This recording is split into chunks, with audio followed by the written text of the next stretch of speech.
Welcome back. Now, during the election of 1988, there were many slam ads that attacked your views. And to this day, there are still many political ads that air on television and in other mass mediums. What are your thoughts on these? Should the Americans believe them? Are they effective?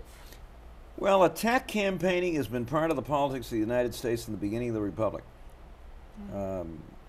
Even George Washington, in his second term, was subjected to vicious attacks, and he hated them.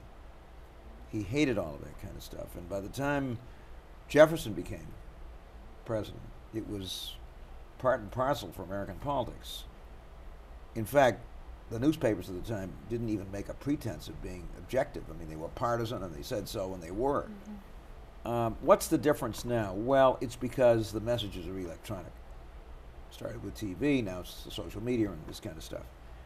And I just made one huge mistake in 1988. I mean, I decided, and it was my decision, nobody else's, that I would not respond to the Bush attack campaign. And that proved to be a huge mistake. I mean, you just can't do that. Now, how you respond to an attack campaign is not an easy thing either, because you don't want to get down in the gutter with the other guy. On the other hand, if you're not pretty forceful about responding to those attacks, pretty soon people are going to start to believe them, which is what happened in my case. So the challenge is to come up with a strategy for dealing with the other guy's attack campaign that preferably turns it into a character issue on him. But that's easier said than done. So it's not easy, and unfortunately we've got congressional and senatorial races all over the country today, which are loaded with attack ads on both sides. And somebody starts it, but the other guy, remembering Dukakis in 1988, is determined not to let his opponent get away with it, and so you have a lot of this garbage on the tube day after day after day. Now, how do you deal with that? Well, my view is the best way to campaign is with a precinct-based grassroots organization. And too few candidates are doing that. It's the way I got elected from the time I first started in politics, the way I got elected governor. Didn't do a good job of it in the final stages of the presidential campaign. And I was so impressed with Barack Obama and the precinct-based organization he had in 2008. Now, you'd think, particularly on the Democratic side, that after Obama's success with grassroots campaigning, that every Democratic candidate for the Senate and the Congress would do the same thing. And this is not rocket science. It's a precinct captain and 6 block captains in every precinct, making personal contact, door to door, house to house, neighborhood to neighborhood, with their fellow citizens. But we're still not doing enough of it. And I'm not sure I understand why, because if President Obama was here today, he'd tell you that he would not have been elected president without that precinct-based organization. Now, what did you learn from the presidential loss in 1988? Well, two things. Besides the way to approach political. First, that I should have done a better job on the grassroots side of things.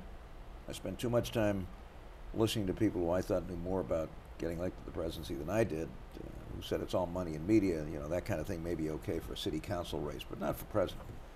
Obama certainly proved them wrong.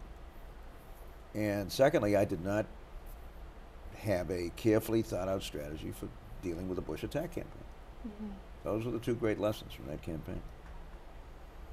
And what have your experience, like what have you learned from this experience that you've brought to your teachings at Northeastern and at UCLA? Well, I don't spend a lot of time talking about my campaign. I mean, my challenge these days, and my mission in life, if you will, is to encourage as many young people as I can to go into public service, and to try to help them as best I can develop the skills they need to be effective.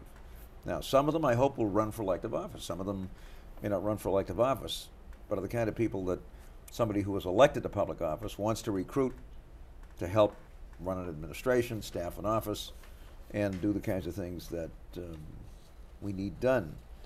And you guys particularly, who are here in the nation's capital, have an incredible opportunity to do that. Now, I was here for just a semester way back in 1954, in the early years of the Washington semester program. It was a fabulous experience. And I can't begin to tell you what a valuable experience it was, what a great experience it was. But most of the teaching that I do has less to do with campaigning than how you get things done in the public sector, and come out of my experience both as a legislator and as a governor. But that's what I do, and I love doing it, and I'd like to think I've been able to encourage a lot of young people to do that. Good. Now, in addition to your work in the political sphere, you've also made improvements to Boston's mass transit system, and you've also worked on Amtrak's board of directors. Right. Where do you see transportation heading in the next 10 years? I'll tell you where I hope it's heading, although I'm very concerned, particularly if this election produces a lot of new Republicans. We made a huge mistake in this country in investing heavy amounts of money in highways and airports and virtually nothing in mass transit and the National Rail Passenger System. Now, don't ask me why we did that. We came out of World War II. We hadn't seen a new car in 6 years. You know, as a kid, I can tell you the first new cars that arrived in the neighborhood were, you'd sit around and touch them. We hadn't seen a new car. And everybody was going to drive. In order to do that, we decided to build a lot of highways, including the interstate highway system. Now, don't get me wrong, the interstate highway system is a great thing. But we totally neglected our national rail passenger system, which at that time was being run by the private railroads. And we totally neglected good public transportation. And it was a terrible mistake. I'll have to stop you there, Mr. Dukakis, as we head to a commercial break, but more with him when we return.